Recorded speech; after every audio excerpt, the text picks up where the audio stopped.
రాష్ట్రంలో అరాచక పాలనకు ముగింపు పలికి టీడీపీ బీజేపీ జనసేన కూటమికి అధికారం అప్పగిస్తున్నారని రాష్ట్ర టీడీపీ కార్యదర్శి వాసిరెడ్డి యేసుదాసు అన్నారు.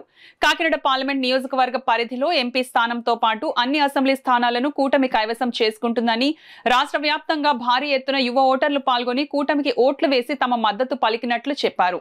మంగళవారం కాకినాడ రమణయ్యపేటలో ఉన్న తన కార్యాలయంలో వివై దాసు మీడియాతో మాట్లాడారు. ఈ మీడియా సమావేశంలో టీడీపీ బీజేపీ జనసేన నాయకులు బాజిబోయిన వెంకటేష్ నాయుడు, రంగనాయకులు వాసిరెడ్డి జ్యోతి, వీరకుమార్, తుమ్మలపల్లి వాసు, భావిశెట్టి ప్రసాద్, సిద్ధు, నూకరాజు, చిట్టిబాబు తదితరులు పాల్గొన్నారు. కాకినాడ పార్లమెంట్ లో 7 సీట్లు గెలుపుకాయం. కూటానికి 130 సీట్లు ఈ రోజు వస్తా ఉన్నాయి. 22, 23 ఎంపీలు వస్తా ఉన్నాయి. ఇది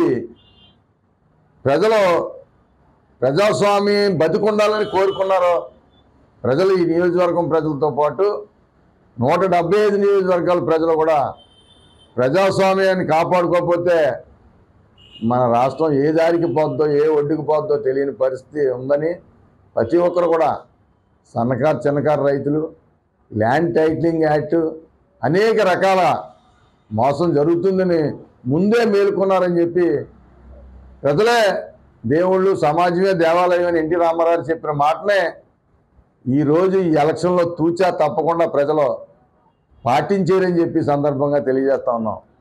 చంద్రబాబు నాయుడు గారు ఒక సవాల్ ఇసిరాడు.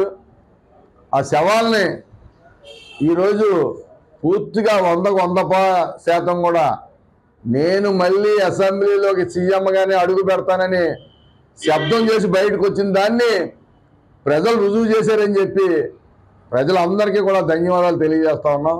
రాబోయే కాలంలో మంచి పాలన ప్రజలకు అందబోతోంది. ఒక నెల రోజుల్లో ప్రజలందరూ కూడా అన్ని రంగాల్లోని, అన్ని కులాలు, అన్ని మతాలు సంతోషంగా ఉంటారు ఒక నెలలోనని చెప్పి సందర్భంగా తెలియజేస్తూ, మరి చాలా అరాచకాలు చేశారు చాలా జిల్లాల్లో.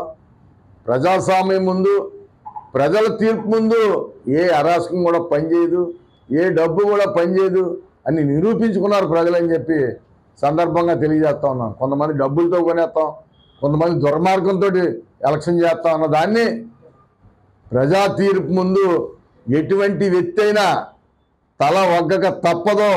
ఈరోజు ప్రజా తీర్పు ముందు జగన్మోహన్ రెడ్డి వేరే దేశానికి వెళ్ళిపోయే పరిస్థితి వచ్చింది.